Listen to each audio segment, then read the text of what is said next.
दोस्तों, सनातन धर्म की एक मान्यता के अनुसार 84 करोड़ योनियों से गुजरने के पश्चात ही मानव जन्म मिलता है। यानी दुनिया भर में जीवों की 84 करोड़ प्रजातियां हैं। ये गणना अपने आप में अद्भुत है। शुरुआत में इस गणना को वैज्ञानिक तौर पर गलत समझा जाता था। यह माना जाता था कि इतने सारे जीव नहीं हो सकते, लेकिन जब से सूक्ष्मदर्शी की खोज हुई है तब से पता चला कि जीवन तो हर स्थान पर है। हमारे अपने शरीर में न जाने कितने प्रकार के बैक्टीरिया या जीवाणु आदि रहते हैं। यानी पृथ्वी पर जीवों की प्रजातियों की संख्या 84 करोड़ से अधिक ही होगी, कम तो बिल्कुल नहीं होगी। और ये सभी जीव आपस में जुड़े हुए हैं। डार्विन की थ्योरी ऑफ एवोल्यूशन के अनुसार सभी जीवों का जीवन एक ही इकाई से शुरू हुआ था। उसके बाद जीवों में बदलाव आते रहे और विभिन्न प्रजातियां बनती रही। मछलियों से ही उभयचर बने, फिर धरती पर रेंग कर चलने वाले जीव एवं उसके बाद स्तनधारी भी बने और जीवन आगे बढ़ता गया। स्तनधारियों की एक शाखा बंदरों में बदल गई और उन्हीं बंदरों की एक प्रजातियां आज इंसानों के रूप में मौजूद है। जीवन वृक्ष के समान है। जिस तरह से जड़ें मिलकर पेड़ का तना बनाती है, उसी तरह से करोड़ों कोशिकाएं मिलकर एक जीवन बनाती हैं। फिर पेड़ की शाखाओं की भांति जीवन भी अलग अलग दिशाओं में अलग अलग स्वरूपों में ढलने लगता है। इन्हीं स्वरूपों में से एक स्वरूप इंसान का है। वैज्ञानिक तौर पर आज इसी थ्योरी को सही समझा जाता है और किताबों में भी पढ़ाया जाता है। लेकिन वर्ष 2017 में डॉक्टर एलिस सिल्वर ने ह्यूमन्स आर नॉट फ्रॉम अर्थ नामक एक किताब लिखी। इस किताब के अनुसार बाकी सभी जीवों की रचना भले ही इस पृथ्वी पर हुई हो, लेकिन मानवों की रचना पृथ्वी पर हो ही नहीं सकती। डॉक्टर एलिस सिल्वर ने अपनी किताब में मानव के विकास संबंधी कुछ ऐसे सवाल भी किए जिनका जवाब किसी वैज्ञानिक के पास नहीं है। तो चलिए आज के वीडियो में उन्हीं सवालों के बारे में जानते हैं। इंसान की गलत शारीरिक बनावट। दोस्तों, हम भले ही कुछ लोगों को खूबसूरत और कुछ को बदसूरत मानते हों, लेकिन सच तो ये है कि हम सभी बेहद बदसूरत और गलत बनावट वाला शरीर रखते हैं। हम पृथ्वी के अकेले ऐसे जीव हैं जिनके 4 पैरों में से 2 पैर अधिक बड़े और 2 पैर यानी हाथ काफ़ी छोटे हैं। वैज्ञानिक बतलाते हैं कि ऐसा इसलिए हुआ क्योंकि इंसान केवल 2 पैरों पर ही खड़े होकर चलते हैं, जिस वजह से हमारे पैर अधिक मजबूत होते चले गए, वहीं हाथों का विकास सीमित रह गया। लेकिन ये तथ्य पूरी तरह से सच नहीं है। हमारी टांगें हमारे शरीर के कुल वजन का 30% हिस्सा रखती हैं। यानी हमारी टांगें शरीर की तुलना में बेहद भारी हैं। वहीं आप पक्षियों को देखो, उनके पास 2 ही पैर हैं, लेकिन पक्षियों के पैर उनके कुल वजन का सिर्फ 5 से 10% हिस्सा ही रखते हैं। चिंपांजी और गोरिल्ला भी अधिकतर समय 2 पैरों पर ही चलते हैं, किंतु इसके बावजूद भी उनके पैर हाथों की तुलना में थोड़े भी अधिक मजबूत नहीं हुए। यहाँ तक कि गोरिल्ला और चिंपांजी के हाथ तो उनके पैरों से भी अधिक शक्तिशाली होते हैं। सबसे बड़ा सवाल ये भी है कि आखिर हमने 2 पैरों पर चलना ही शुरू क्यों किया। 4 पैरों वाले सभी जानवर हमसे तेज दौड़ते हैं। हम भी यदि हाथों और पैरों दोनों का ही इस्तेमाल चलने के लिए करते तो कहीं अधिक तेज दौड़ पाते। तो फिर हमने धीमा होना स्वीकार क्यों किया। भला ऐसा कौन सा जानवर है जो अपनी रफ्तार कम करना चाहेगा। और गड़बड़ी सिर्फ हमारे हाथ पैरों में ही नहीं है, बल्कि हमारे गलत शरीर के कारण मादा इंसान यानी महिलाओं को शिशु पैदा करने में जितनी कठिनाई आती है, उतनी कठिनाई और किसी अन्य जानवर को नहीं आती, क्योंकि हमारा सर भी बेहद बड़ा है। ये बड़ा सर शिशु जन्म के समय समस्याएं खड़ी करता है। यही वजह है कि अस्पताल में बेहतरीन इलाज के बावजूद भी कई औरतें प्रसव पीड़ा के दौरान मारी जाती हैं। हालांकि वैज्ञानिक बतलाते हैं कि इंसान अन्य जानवरों से अधिक बुद्धिमान है, इसलिए हमारा सर भी अधिक बड़ा है। किंतु प्रकृति हर समस्या का समाधान खोज लेती है, तो फिर भला मानव के जन्म संबंधी समस्याएं दूर क्यों नहीं हो पाई। वहीं ध्यान देने वाली बात यह भी है कि 9 महीने के लंबे गर्भकाल के बावजूद भी इंसानी शिशु जन्म के कई महीनों तक असहाय होता है, जबकि दूसरे जानवरों के बच्चे जन्म के कुछ दिनों बाद या महीने भर बाद ही चलने फिरने और दौड़ने लायक हो जाते हैं। इंसानी शिशु तो इतने असहाय होते हैं कि उन्हें जंगलों में तो पाला ही नहीं जा सकता। शायद यदि इंसानों के पास बुद्धिमानी ना होती तो हम अपने बच्चों को बड़े ही नहीं कर पाते। एक और तथ्य जानकर आप हैरान हो जाएंगे। पूरी पृथ्वी पर इंसान अकेला ऐसा जानवर है जो कमर दर्द की समस्या से पीड़ित है। हमें बिना चोट लगे कमर दर्द शुरू हो जाता है। कमर दर्द की समस्या और किसी भी जानवर को नहीं होती। इसका कारण भी वैज्ञानिक हमारे द्वारा 2 पैरों पर चलने को ही मानते हैं। किंतु यदि 2 पैरों पर चलने से प्रकृति ने हमारी टांगों को हाथों से कहीं अधिक बड़ा और मजबूत कर दिया, तो फिर इस तरह से 2 पैरों पर लाखों सालों तक चलने के बावजूद भी हमारी कमर मजबूत क्यों नहीं हो पाई। और हाँ, 2 पैरों पर चलने वाले पक्षियों को भी कमर दर्द की समस्या नहीं होती।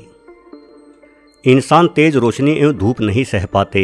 दोस्तों, आपने अक्सर महसूस किया होगा कि जब भी हमारी आंखों पर अचानक से तेज रोशनी पड़ती है तो हमारी आंखें चौंधिया जाती हैं। रात के वक्त रोड पर गाड़ी चलाते समय सामने से आ रही दूसरी गाड़ी की हेडलाइट से कुछ समय के लिए हमें दिखाई देना ही बंद हो जाता है। किंतु आपको जानकर हैरानी होगी कि अन्य किसी भी जानवर को ऐसी कोई समस्या नहीं आती। यानी ऐसा लगता है कि मानो हम इंसान किसी ऐसे ग्रह से पृथ्वी पर आए हैं जहाँ का सूर्य अधिक चमकीला नहीं होगा और उस ग्रह पर काफ़ी हद तक अंधकार ही फैला होगा। यही वजह है कि आज तक इंसान तेज रोशनी को झेलना नहीं सीख पाए। इतना ही नहीं, इंसान अधिक धूप भी बर्दाश्त नहीं कर पाते। सर्दियों के मौसम में भी यदि हम थोड़ी देर धूप में रहे तो हमारी त्वचा काली पड़ जाती है। वहीं गर्मी के मौसम में तो हम मारे धूप के जल ही जाते हैं। किंतु इसी धूप में करोड़ों जानवर अपना पूरा दिन गुजार देते हैं। वैज्ञानिक मानते हैं कि ऐसा इसलिए होता है क्योंकि इंसानी शरीर पर बाल या तो होते नहीं या फिर बहुत कम होते हैं, जिस वजह से धूप की किरणें सीधे तौर पर हमारी त्वचा पर पड़ती है और हमारी त्वचा जल जाती है। किंतु गैंडे जैसे जानवर के पास भी कोई बाल नहीं है।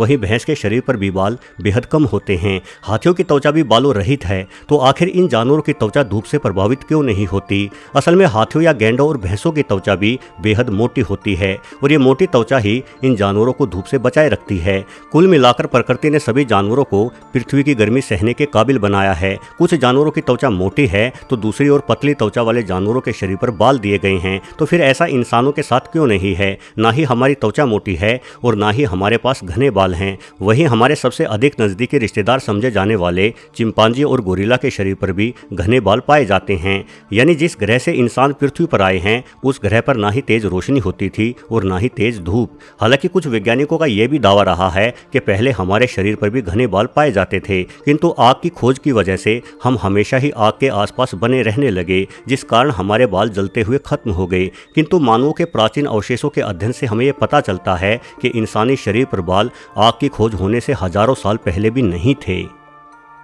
अलग और अनोखा DNA.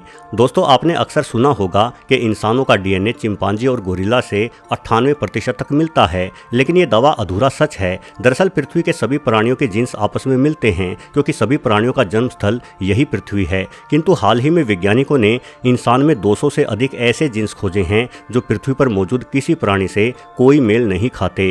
Human are not from अर्थ किताब लिखने वाले डॉक्टर एलिस सिल्वर का कहना है कि पृथ्वी पर कहीं बाहर से एलियंस आए थे और उन एलियंसों ने ही अपने डीएनए को चिंपांजियों जैसे वानरों के साथ मिलाया एवं इंसान की रचना की। इसलिए हमारे हाथ एवं पैर बंदरों जैसे बने, लेकिन बुद्धिमानी में हम बंदरों से कहीं अधिक तेज थे क्योंकि हमारे डीएनए में एलियंस का भी अंश है। वैज्ञानिक तौर पर मानवों को ग्रेट एप्स माना जाता है। ग्रेट एप्स में मानवों के साथ साथ चिंपांजी और गोरिल्ला जैसे वानरों को भी शामिल किया जाता है। यानी ये वानर हमसे उसी तरह का रिश्ता रखते हैं जैसा रिश्ता तेंदुए और बाघों के मध्य में है। किंतु यदि आप ध्यान दें तो पता चलेगा कि बाघ और तेंदुओं में अत्यधिक समानताएं हैं, जबकि इंसानों और वानरों में उतनी समानता है ही नहीं। बाघों के पास भी घातक पंजे और दांत हैं और तेंदुए के पास भी। दोनों के शिकार के तरीके और विशेषता एक जैसी ही है, बस भिन्नता केवल रंग और आकार की है। यहाँ तक कि बिल्ली भी बाघों जैसी ही विशेषता रखती है, बस बिल्ली बाघ से आकार में छोटी और अलग रंग लिए हुए है। किंतु इंसानों और वानरों में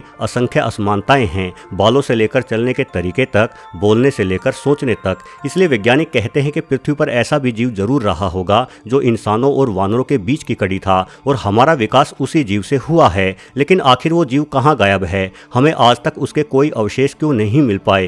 क्रमिक विकास की प्रक्रिया में यह गड़बड़ी ऐसे सवाल खड़े कर देती है जिनका जवाब हम कभी नहीं खोज पाएंगे। साथ ही हम बीमार भी अधिक पड़ते हैं। कोरोना महामारी ने जितना प्रभावित इंसानों को किया उतना और किसी जानवर को नहीं किया। कपड़ों की खोज होने के बावजूद भी हम सर्दी बर्दाश्त नहीं कर पाते और ना ही हमसे गर्मी बर्दाश्त होती है। वहीं बारिश में भीगने पर तो अधिकतर लोगों को तुरंत खांसी जुकाम हो जाता है क्योंकि हमारी इम्यूनिटी पृथ्वी के माहौल को सहने के हिसाब से कम अनुकूलित है। हार्ट अटैक जैसी बीमारियां भी मानवों में ही अधिक देखी जाती है क्योंकि हम यानी इंसान पृथ्वीवासी है ही नहीं। हमें पृथ्वी के माहौल में जीने में परेशानी आती है। हम किसी ऐसे ग्रह से भाग कर आए हैं जो ग्रह शायद हमारे ही कुकर्मों द्वारा नष्ट हो गया होगा और अब हम प्रदूषण, रेडिएशन एवं ग्लोबल वार्मिंग फैलाकर इस ग्रह यानी पृथ्वी का भी विनाश कर रहे हैं। शायद हम जहां जाते हैं वहीं का विनाश शुरू कर देते हैं। वीडियो देखने के लिए आपका बहुत बहुत धन्यवाद।